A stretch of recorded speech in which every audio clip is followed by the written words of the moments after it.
Salam sejahtera, terima kasih karena bersama dengan saya di Nazilin Unity Channel. Pilihan Raya Negeri Sabah tidak berlaku tidak lama lagi.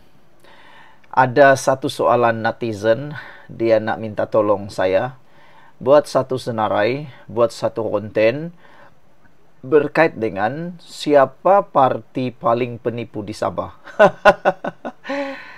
Tajuk ini memang penuh dengan kontroversi lah. Kontroversi dan pastinya akan membuatkan ramai tidak duduk tenang. Dia tanya kepada saya, pada pendapat Anda, kata beliau, mana yang parti paling penipu?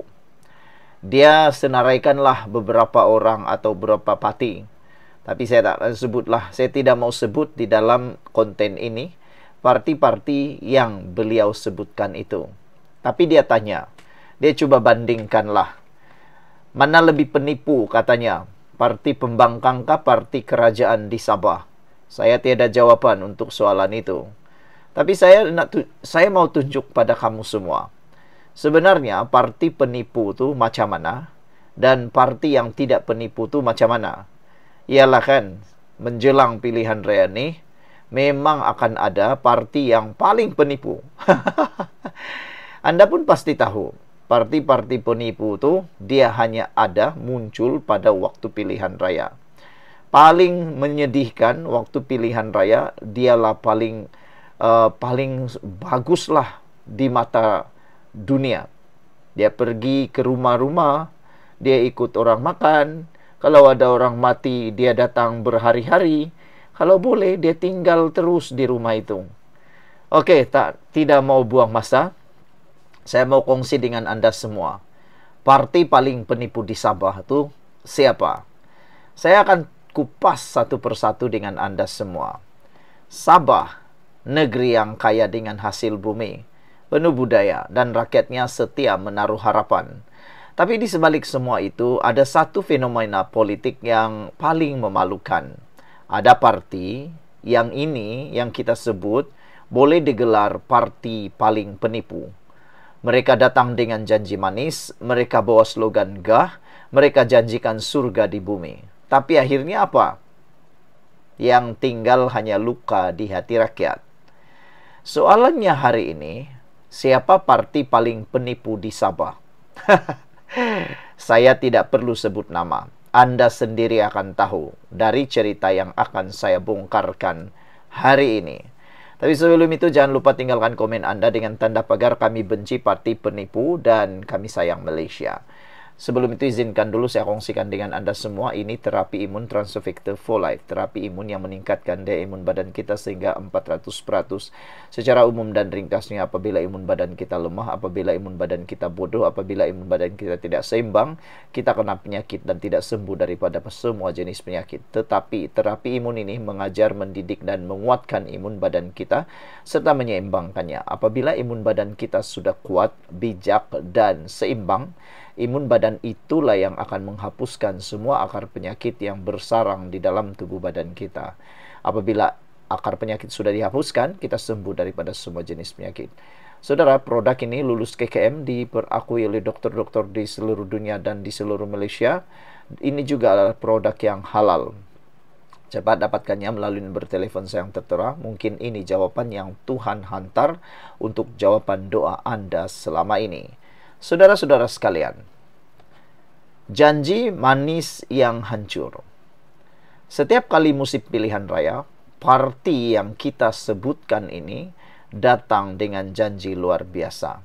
Dia kata kami akan bina sekolah baru, kami akan selesaikan masalah air, kami akan selesaikan masalah elektrik, kami akan selesaikan jalan raya, kami akan bela tanah air rakyat, tanah adat rakyat, dan macam-macam.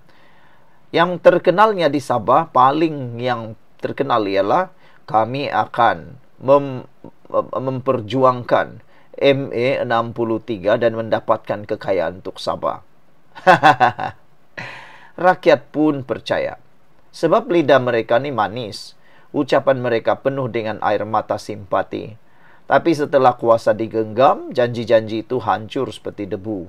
Jalan raya masih berlubang. kampung masih bergelap, anak-anak masih belajar di bangunan uzur. Rakyat hanya dapat poster lama, baju kempen, dan senyuman palsu. Inilah wajah sebenar penipuan. Mereka pandai bercerita, tapi kosong bila bekerja. Mereka juga pandai putar belit kuasa. Parti ini bukan sahaja penipu. Mereka juga pakar putar belit. Hari ini mereka kata kami bersama rakyat menentang parti luar. Besok tiba-tiba mereka peluk mesra dengan parti yang dulu mereka maki hamun. Hari ini mereka kata kami tidak akan hianat mandat rakyat. Besok tiba-tiba mereka lompat, ubah pakatan, ubah kawan, ubah musuh. Politik mereka seperti daun kering ditiup angin. Tiada prinsip, tiada pendirian, semuanya demi satu perkara, yaitu kuasa. Dan disitulah penipuan paling besar. Mereka tipu bukan hanya rakyat, tapi mereka tipu diri sendiri dengan image kononnya juara rakyat. Kalau kita perhatikan, parti ini gemar bermain drama. Hari ini mereka berlakon sebagai mangsa. Kononnya mereka dizalimi. Kononnya mereka dihina. Esok mereka berlakon lagi sebagai pahlawan. Kononnya mereka penyelamat rakyat. Kononnya mereka pejuang hak. Tapi setiap sandiwara, setiap air mata di pentas politik itu hanya ada satu tujuan, yaitu kerusi semata-mata. Kerusi apa? Kerusi parlimen, kerusi Dewan Undangan Negeri, kerusi kabinet. Kerusi inilah yang mereka sembah. Bila sudah duduk di atas kerusi empuk, rakyat dilupakan. Segala isu seperti kos sara hidup, pendidikan, kesehatan ditolak tepi. Yang penting mereka kekal di atas takhta. Inilah sandiwara politik paling jijik di Sabah. Dan rakyat sudah muak dengan lakonan murahan mereka. Rakyat sudah sedar. Namun, jangan lupa satu perkara penting. Rakyat Sabah bukan lagi penonton pasif. Generasi baru sudah celik. Anak muda sudah berani bersuara. Media sosial jadi saksi. Setiap penipuan akan dibongkar dalam sekelip mata. Dulu rakyat beli ditipu dengan sekampit beras, dengan uang ringgit 50, dengan janji tanah. Hari ini rakyat mula bertanya, mana proyek yang kamu janji dulu? Mana pembangunan yang kamu canang bertahun-tahun? Rakyat mula sadar bahwa parti ini hidup atas penipuan yang berulang-ulang. Dan lebih lama mereka menipu, lebih jelas wajah sebenar mereka terlihat di mata rakyat. Jadi, siapakah parti paling penipu di Sabah? Saya tidak perlu sebut namanya. Bayangannya terlalu jelas. Sejarahnya terlalu panjang. Mereka datang setiap musim pilihan raya. Mereka menjual janji yang tidak pernah ditunaikan. Mereka bermain sandiwara, melompat sana-sini, berpura-pura pejuang. Tapi hakikatnya mereka hanyalah pedagang kuasa. Dan kali ini, rakyat Sabah sudah tidak mahu lagi ditipu. Rakyat sudah bersedia menghukum penipu terbesar dalam sejarah politik Sabah. Persoalannya, bila tiba hari mengundi, apakah rakyat berani mengatakan, cukuplah penipuan, kami mahu pemimpin yang benar-benar jujur? Jawabannya ada di tangan Anda, dan mungkin inilah kali terakhir kita melihat penipu besar itu bertahan di persada kuasa. Sekian dulu untuk kali ini. Jangan lupa tinggalkan komen Anda, tekan butang subscribe. Bye-bye.